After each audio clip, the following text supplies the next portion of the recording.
Welcome back to my YouTube family. तर आजचा जो आपला टॉपिक आहे तो आहे लोह म्हणजेच आयरन. आता आयरन आपल्या शरीरासाठी किती महत्त्वाचं आहे ते आपण आजच्या या व्हिडिओमध्ये जाणून घेऊया. तर हा टॉपिक आहे ANMला सुद्धा आहे आणि JNM फर्स्ट इयरला आहे, कम्युनिटी हेल्थ नर्सिंगमध्ये. तर मी भारती तुम्हा सर्वांचं स्वागत करते आपल्या यूट्यूब चॅनलमध्ये. तर सुरू करूया आजच्या टॉपिकला. लोह. आता हा क्वेश्चन आहे टिपालिहामध्ये 5 मार्क्ससाठी 5 मार्क्ससाठी IMP क्वेश्चन आहे, त्याच्यामुळे लक्ष द्या. आणि हा लोह म्हणजेच खूप वेळा येऊन गेलेला आहे. JNM फर्स्ट इयरला येतो, म्हणजे येतोच 5 मार्क्ससाठी, खूप महत्त्वाचा आहे. तर लोहमध्ये आपण घेणार आहे लोह म्हणजेच काय त्याचे, आणि आपल्या शरीरासाठी लोह हे किती आवश्यक आहे, आणि लोहाचे कार्य व त्याचे फायदे झाल्यानंतर लोह कमी होण्याचे कारणे आणि याचे चिन्ह लक्षण, एवढं आज आपण या व्हिडिओमध्ये पूर्ण एक्सप्लेन करणार आहे मराठीमध्ये. तरी तुम्ही व्हिडिओला शेवटपर्यंत नक्की बघा, स्किप न करता. आणि आतापर्यंत आपल्या चॅनलला सबस्क्राईब केलं नसेल तर लगेच करून घ्या. तर सुरू करूया आजच्या टॉपिकला. तर लोह म्हणजेच आयरन रासायनिक मूलद्रव्य आणि धातू प्रमाणात आढळणाऱ्या धातूपैकी लोह एक आहे. आता रासायनिक मूलद्रव्य आणि धातू प्रमाणात आढळणारा एक धातूपैकी म्हणजेच लोह आहे.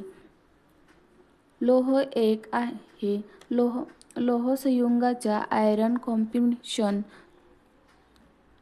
रूपात असते. आता लोह हे आयरन कशामध्ये असते तर कॉम्पोनेंट्स रूपामध्ये ते असते. औद्योगिक उपयोग, यांत्रिक गुणधर्म आणि कमी किमतीमुळे लोखंड हा सर्वात जास्त वापरला जाणारा औद्योगिक धातू आहे. आता औद्योगिक गुणधर्मामुळे काय आहे तर गुणधर्म आणि कमी किमतीमध्ये मिळणारा जो धातू म्हणजे सर्वात जास्त वापरला जाणारा जो धातू आहे तो म्हणजे लोह. औद्योगिक धातू जो आहे तो लोह आहे. आता लोह म्हणजेच आयरन. आता आयरन म्हणजे गंजणे, रुटिंग. लोह ऑक्सिजन आणि पाण्यासोबत सहजपणे प्रतिक्रिया देते. आता जे लोह आहे ते लोह ऑक्सिजन आणि पाण्यासोबत सहजपणे प्रतिक्रिया म्हणजे विरघळणारे आहे, ज्याला सामान्यतः गंजणे असे म्हणजे रुस्ट लागणे असे म्हणतात किंवा म्हणून ओळखले जातात. नेक्स्ट 2 नंबर, मानवी शरीरासाठी आवश्यक पोषक तत्व म्हणजेच आयरन. आता लोह आपल्या शरीरासाठी अत्यंत महत्त्वाचे खनिज आहे आणि त्याची अनेक महत्त्वाची कारणे आहेत. आता लोह जे आहे ते आपल्या शरीरासाठी अत्यंत महत्त्वाचे आहे आणि त्या लोहांची अनेक कार्ये जी आहेत ते खालीलप्रमाणे आहेत. आता पहिलं जे कार्य आहे ते म्हणजे शरीरातील कार्य आणि फायदे. शरीरातील त्याचं कार्य आणि त्याचे फायदे काय आहेत ते आपण या ठिकाणी पाहूया. तर ऑक्सिजन वहन म्हणजे ऑक्सिटोसिन ट्रान्सपोर्ट. लोह हा हिमोग्लोबिन मुख्य घटक आहे. तर ऑक्सिजन ट्रान्सपोर्ट हा लोह हिमोग्लोबिनचा मुख्य घटक आहे. आता हिमोग्लोबिन लाल रक्तीमध्ये रेड ब्लड सेल्स असते.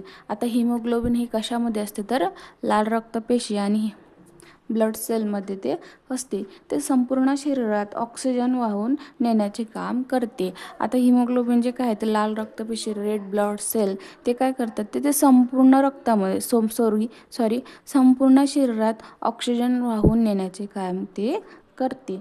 तर रोगप्रतिकारक शक्ती म्हणजे जी इम्युनिटी पॉवर जी असते आपली ती लाल रक्तपेशी निर्माण करण्यासाठी आवश्यक असते. आता इम्युनिटी पॉवर म्हणजे त्याला लाल रक्तपेशी निर्माण करण्यासाठी ते फार महत्त्वाची आहे. आता नंबर याच्यामध्ये 2, आता जे खराब झालेल्या उती म्हणजेच टिश्यूज असतात, जे खराब झालेले टिश्यू शरीरामध्ये आणि पेशी दुरुस्त करण्यास मदत करते. आता हे लाल रक्तपेशी काय करतात ते आपल्या शरीरामध्ये जे खराब झालेले टिश्यूज असतात त्याला दुरुस्ती करण्याचे ते काम करत असते. आता यामुळे रोगप्रतिकारक शक्ती मजबूत होते. आता यामुळे काय होते ते रोगप्रतिकारक शक्ती जी आहे ती मजबूत होते. ऊर्जा पातळी एनर्जी लेवल. लोह पेशीच्या ऊर्जा चयापचयनासाठी एनर्जी मेटाबॉलिझम आणि एकूण चैतन्यशीलसाठी महत्त्वाचे आहे. आता ऊर्जेची पातळी म्हणजे एनर्जी लेवल जे आहे ते लोह पेशीच्या ऊर्जा चयापचयनासाठी एनर्जी लेवल मेटाबॉलिझम आणि एकूण चैतन्यशील साठी महत्त्वाचे आहे. स्नायूची ताकद स्नायूंना योग्य ऑक्सिजनचा पुरवठा करून स्नायूची ताकद सुधारण्यास मदत करते आणि स्नायूचा थकवा आणि जळजळ कमी करते. स्नायूची जी ताकद आहे ती काय करते तर ऑक्सिजनचा जो पुरवठा आहे तो ऑक्सिजन पुरवठा स्नायूची ताकद सुधारण्यास मदत करते आणि सुधारण्यास करून स्नायूचा थकवा आणि जळजळ तो कमी करतो. मेंदूचे कार्य. आता ब्रेन ऑफ फंक्शन. मेंदूचे कार्य काय आहे याच्यामध्ये? संज्ञात्मक कार्य म्हणजेच कॉग्निशन फंक्शन, मेंदूचा विकार आणि मानसिक सतर्कमध्ये लोह महत्त्वपूर्ण भूमिका बजावते.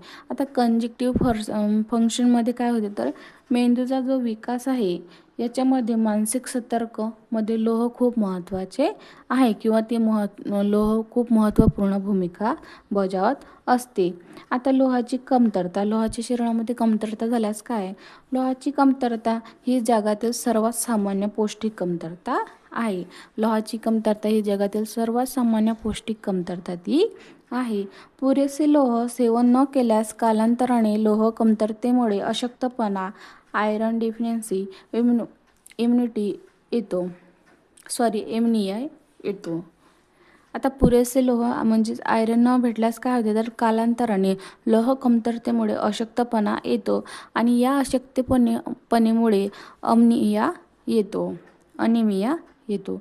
या स्थितीमध्ये शरीरात पुरेसे हिमोग्लोबिन तयार होत नाही. आता या अमनिया तयार झाल्यानंतर काय होते तर या परिस्थितीमध्ये जो शरीराला लागणारा जो आयरन आहे त्या आयरनमध्ये म्हणजे लोहामध्ये पुरेसे हिमोग्लोबिन तयार होत नाही आणि हिमोग्लोबिनचे कार्य लाल रक्तपेशीमार्फत संपूर्ण शरीरात ऑक्सिजन वाहून नेणे हे आहे.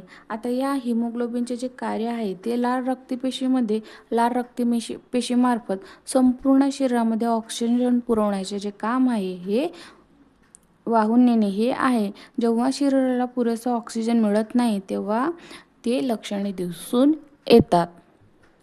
त्याच्यानंतर आहे लोहाचा कमतरतेची लक्षणे. कारणे आपण पाहिले. आता लक्षणे.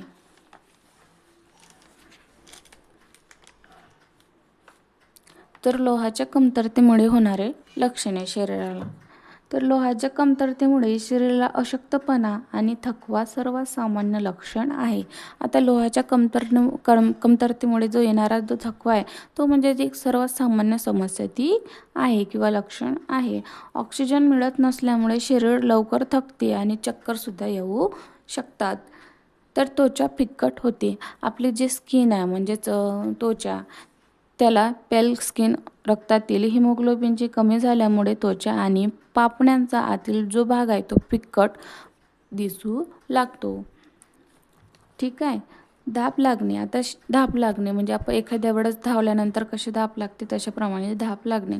शरीरातील ऑक्सिजनची कमतरता भरून काढण्यासाठी हृदय जास्त अधिक काम करतो. म्हणजे हृदय जे असते जास्त अधिक गतीने जलद गतीने रक्त पंप करते आणि ज्यामुळे थोड्या वेळाने काय होते तर धाप लागते. आता हिमोग्लोबिन कमी झाल्यानंतर रक्तातील जे लाल रक्तपेशी आहेत ते आपल्या शरीराला ऑक्सिजन पुरवण्याचे काम करते आणि ते काम जर पूर्णपणे जर झाले नाही तर काय होते तर शरीरातील जे ऑक्सिजनची कमतरता आहे ती भरून काढण्यासाठी आपले जे हृदय आहे ते अधिक जास्त जोरात काम करते आणि जोरात काम केल्याने काय होते तर आपल्या शरीराला थोड्या प्रमाणात धाप लागते. जसे की आपण एखाद्या वेळेस जोरात श्वास घेतो ऑक्सिजनची कमतरता होते त्या ठिकाणी निर्माण होते त्यालाच धाप लागणे असे म्हणतात. नंतर आहे डोकेदुखी आणि चक्कर येणे. आता मेंदूला पुरेसा ऑक्सिजन न मिळाल्याने होऊ शकतो. आता हे सर्व लक्षणे वरील दिसल्यास त्याच्यामध्ये डोकेदुखीसुद्धा निर्माण होते. आता हे लक्षणे दिसल्यास म्हणजे मेंदूला पुरेशा प्रमाणात पुरेसा ऑक्सिजन न मिळाल्यास हे कारणे लक्षणे होऊ शकतात.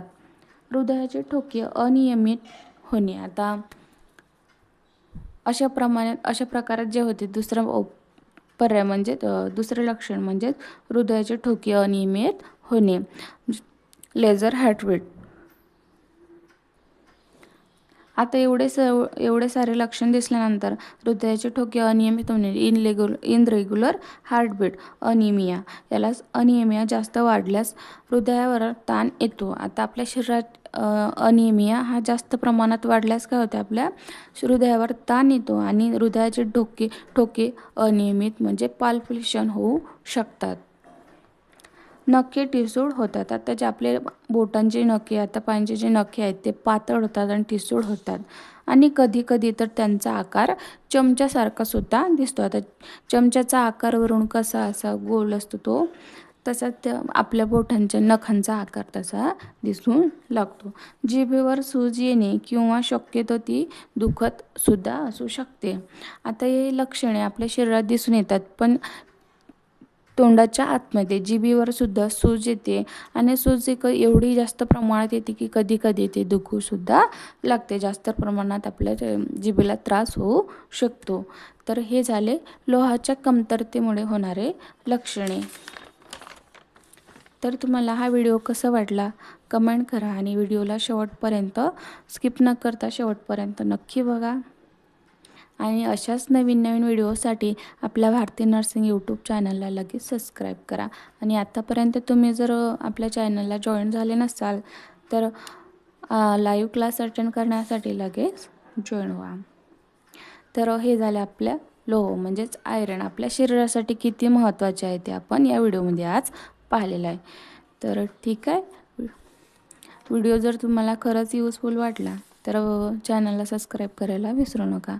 तर भेटूया नेक्स्ट व्हिडिओमध्ये. तोपर्यंत बाय.